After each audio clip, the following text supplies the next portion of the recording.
Hello everyone, my name is Desmond Lomas with the House Group. I'm here to talk to you today about event billing. I recently attended a Meeting Professionals International conference put on by the Ottawa, Montreal, and Toronto chapters, in which they had a very interesting feature called Braindates.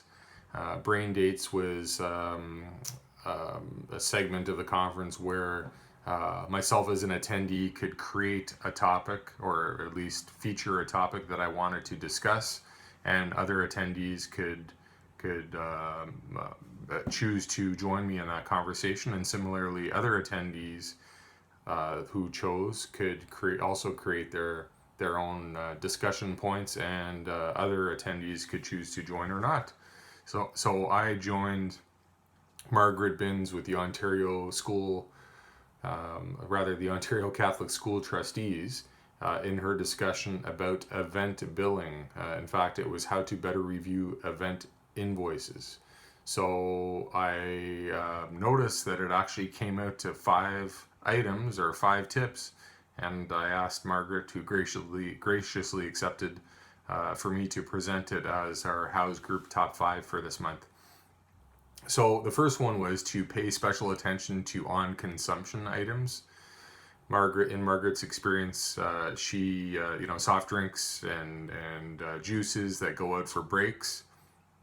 She likes to see how many were put out and then how many were consumed, and obviously compare those to the event invoices, just to ensure that everything was tracked properly.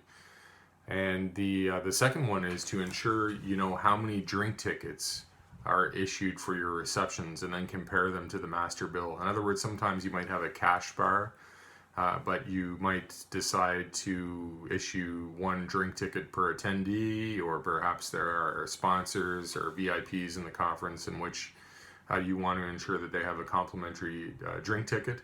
So ensure you know how many tickets go out, and then how many tickets you were actually, or at least how many drinks you were actually invoiced for on your event invoice.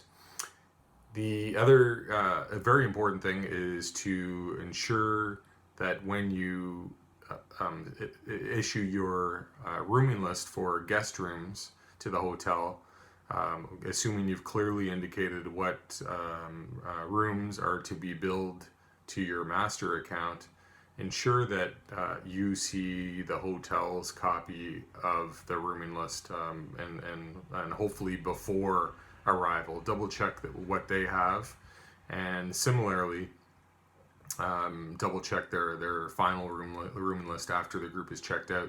Sometimes an attendee might decide to stay longer, either come in early or stay later, and then all of a sudden you have extra room nights on your rooming list that you did not authorize. So those are little things that could sneak up on you.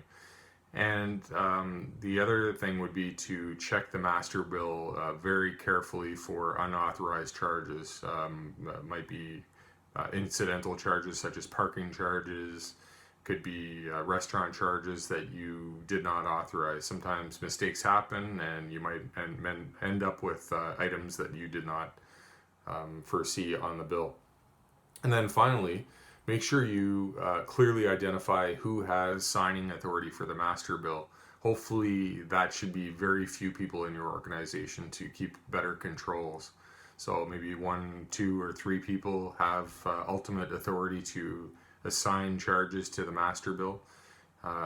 Again, the more people that have the ability to do this, the more charges that you could end up with on your master bill that you really didn't anticipate or didn't budget for. Thank you very much for listening, and have yourselves a wonderful day.